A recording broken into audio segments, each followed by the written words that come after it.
Throughout his mortal ministry, the Savior showed great compassion for all of God's children, especially for those who were suffering or had fallen away. Durant son ministère terrestre, le Sauveur a fait preuve d'une grande compassion pour tous les enfants de Dieu, en particulier pour ceux qui souffraient ou ceux qui s'étaient égarés. Quand les pharisiens l'ont critiqué parce qu'il fréquentait des pécheurs et mangeait avec eux, Jésus leur a répondu en racontant 3 paraboles bien connues. Dans chacune de ces paraboles, il a mis l'accent sur l'importance de rechercher les égarés et la joie que l'on ressent quand ils reviennent. Par exemple, dans la parabole de la brebis égarée, il a dit « Il y aura plus de joie dans le ciel pour un seul pécheur qui se repent ». Aujourd'hui, j'aimerais affermir le lien qui existe entre la joie et le repentir, en particulier la joie qui découle de notre repentir et les sentiments de joie que l'on ressent quand on invite des personnes à venir au Christ et à recevoir son sacrifice expiatoire dans leur vie. Dans les Écritures, le mot « joie » signifie bien plus que des moments de satisfaction passagers, plus même que des sentiments de bonheur. Dans ce contexte, la joie est une qualité divine qui trouve sa plénitude lorsque nous retournons vivre en la présence de Dieu. Elle est plus profonde, plus élevée, plus durable et plus transformatrice que tout plaisir ou confort que ce monde peut offrir. Nous avons été créés pour avoir la joie. C'est notre destinée en tant qu'enfants d'un Père céleste aimant. Il souhaite nous faire connaître sa joie. Le prophète Léhi a enseigné que le plan de Dieu pour chacun d'entre nous est que nous ayons la joie. Du fait que nous vivons dans un monde déchu, la joie durable ou éternelle semble souvent hors de portée. Pourtant, dans le verset suivant, Léhi continue en expliquant que le Messie est venu pour nous racheter de la chute. La rédemption, grâce au Sauveur Jésus-Christ, rend la joie possible.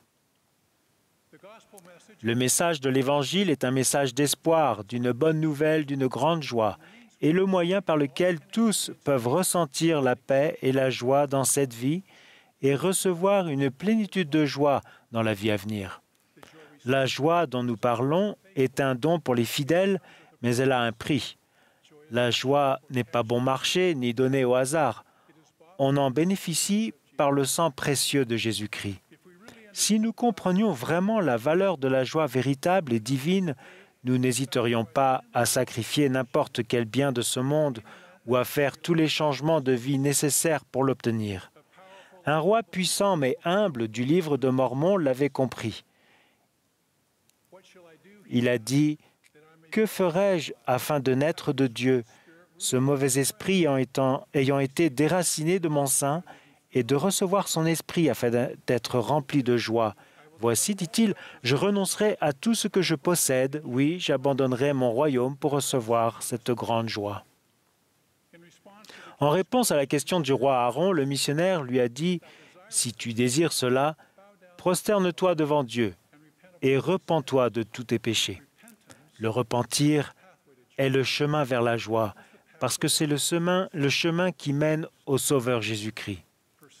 Pour certains, considérer le repentir comme le chemin qui mène à la joie peut sembler contradictoire. Le repentir peut parfois être douloureux et difficile. Il nécessite de reconnaître que certaines de nos pensées, de nos actions et même certaines de nos croyances ont été mauvaises.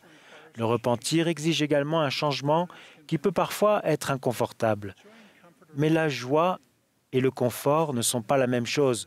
Le péché, y compris le péché de complaisance, limite notre joie. Comme l'a dit le psalmiste, « Le soir arrivent les pleurs et le matin l'allégresse. » Lorsque nous nous repentons de nos péchés, nous devons nous concentrer sur la grande joie qui s'ensuit. Les soirs peuvent sembler longs, mais le matin vient. Et oh, comme la paix et la joie resplendissante que nous ressentons lorsque l'expiation du Sauveur nous libère du péché et de la souffrance sont raffinées. Il ne peut rien y avoir d'aussi raffiné ni d'aussi doux que ma joie. Réfléchissez à l'expérience d'Alma dans le livre de Mormon. Il était torturé d'un tourment éternel et son âme était déchirée à cause de ses péchés. Mais après avoir invoqué la miséricorde du Seigneur, il ne pouvait plus se souvenir de ses souffrances. Il s'exclama « Et oh, quelle joie et quelle lumière merveilleuse je vis! Oui, il ne peut rien y avoir d'aussi raffiné ni d'aussi doux que ma joie. » C'est le genre de joie promise à quiconque vient à Jésus-Christ par le repentir. Comme le président Nelson l'a enseigné, le repentir nous donne accès au pouvoir de l'expiation de Jésus-Christ. Lorsque nous choisissons de nous repentir, nous choisissons de changer. Nous permettons au Sauveur de nous transformer en la version optimale de nous-mêmes. Nous décidons de progresser spirituellement et de recevoir la joie de la rédemption en lui. Lorsque nous choisissons de nous repentir, nous choisissons de devenir davantage semblables à Jésus-Christ.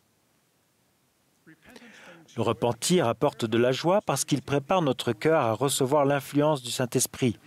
Être rempli de joie signifie être rempli du Saint-Esprit.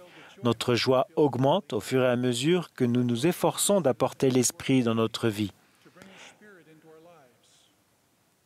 Comme l'a dit le prophète Mormon, néanmoins, ils jeûnaient et priaient souvent et devenaient de plus en plus forts dans leur humilité et de plus en plus fermes dans leur foi au Christ, au point que cela leur remplissait l'âme de joie et de consolation. Le Seigneur promet à ses disciples « Je te donnerai de mon esprit, ce qui éclairera ton intelligence, ce qui remplira ton âme de joie. » Après avoir ressenti la joie qui découle d'un repentir sincère, il est naturel de vouloir parler de cette joie à d'autres personnes. Ce faisant, notre joie augmente encore. C'est exactement ce qui est arrivé à Alma. Il a dit « C'est là ma gloire, de pouvoir peut-être être un instrument entre les mains de Dieu pour amener quelqu'un au repentir. Et c'est là ma joie. » Et voici, lorsque je vois beaucoup de mes frères vraiment pénitents et venant au Seigneur leur Dieu, alors mon âme est remplie de joie. Alors je me souviens de ce que le Seigneur a fait pour moi. Oui, alors je me souviens de son bras miséricordieux qu'il a étendu vers moi. Aider quelqu'un à se repentir est une expression naturelle de notre gratitude envers le Sauveur et une source de grande joie. Le Seigneur a promis « Et si vous m'amenez ne fût-ce qu'une seule âme, comme votre joie sera grande avec elle dans le royaume de mon Père. » Or, si votre joie est grande avec cette seule âme que vous m'aurez amenée, comme elle sera grande si vous m'en amenez beaucoup. Cela m'aide d'essayer d'imaginer la joie que le Sauveur doit ressentir chaque fois que nous bénéficions de son sacrifice expiatoire dans notre vie.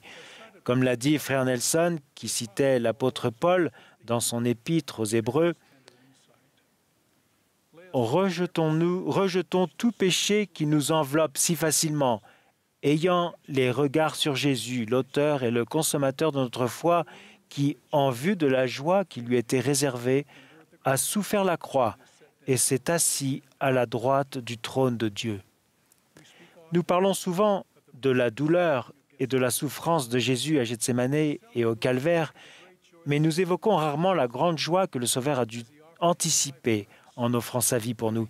Il est clair que sa douleur et sa souffrance nous étaient consacrées afin que nous puissions connaître la joie de retourner avec lui en la présence de Dieu. Après avoir enseigné le peuple dans l'Amérique ancienne, le Sauveur lui a exprimé son grand amour en ces termes. « Et maintenant, voici, ma joie est grande jusqu'à la plénitude à cause de vous.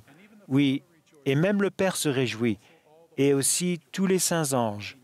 En vous, j'ai une plénitude de joie. » Frères et sœurs, je conclus en rendant mon témoignage que je considère comme un don sacré. Je témoigne que Jésus-Christ est le Sauveur et le Rédempteur du monde. Je sais qu'il aime chacun d'entre nous. Son unique objectif, son œuvre et sa gloire est de nous permettre de recevoir une plénitude de joie en lui. Je suis personnellement témoin que le fait de se repentir chaque jour et de venir à Jésus-Christ est le moyen de connaître la joie, une joie qui dépasse notre imagination. C'est la raison pour laquelle nous sommes ici-bas. C'est la raison pour laquelle Dieu a préparé son grand plan du bonheur pour nous. Jésus-Christ est véritablement le chemin, la vérité et la vie, et le seul nom donné sous le ciel par lequel l'homme puisse être sauvé dans le royaume de Dieu. J'en témoigne au nom sacré de Jésus-Christ. Amen.